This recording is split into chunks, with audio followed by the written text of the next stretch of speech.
19h30, la neige tombe depuis une demi-heure à Maintenon et elle tient déjà au sol et sur les voitures. Quelques kilomètres plus loin, un pizzaiolo a bravé le froid, mais pas ses clients. Là c'est fini, là. À mon avis, les dernières commandes sont pour 20h05 et ça va boucler parce que ça devient tout blanc là-bas en face. La route aussi a blanchi doucement, donc automatiquement ça va arrêter de circuler. Puis même d'habitude, il y a beaucoup plus de monde sur la route. Vers 20h, les routes secondaires sont en effet déjà couvertes d'une fine couche de neige. Sur la nationale entre Chartres et Dreux, les gendarmes stoppent les poids lourds pour les placer sur une zone de stockage, c'est-à-dire de stationnement. Les camionneurs n'ont en effet plus le droit de circuler depuis 19h pour des raisons de sécurité. La décision a été prise par la cellule de crise à la préfecture, une décision préventive.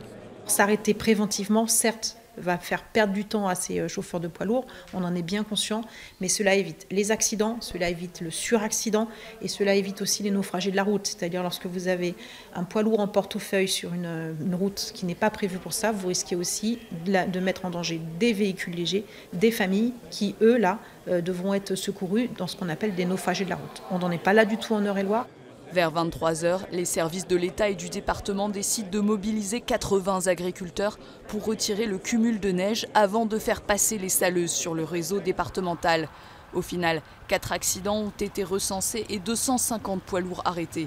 Quant aux transports scolaires, ils sont suspendus ce mercredi. À Chartres cette nuit, c'est la cathédrale qui semblait suspendue au ciel enneigé.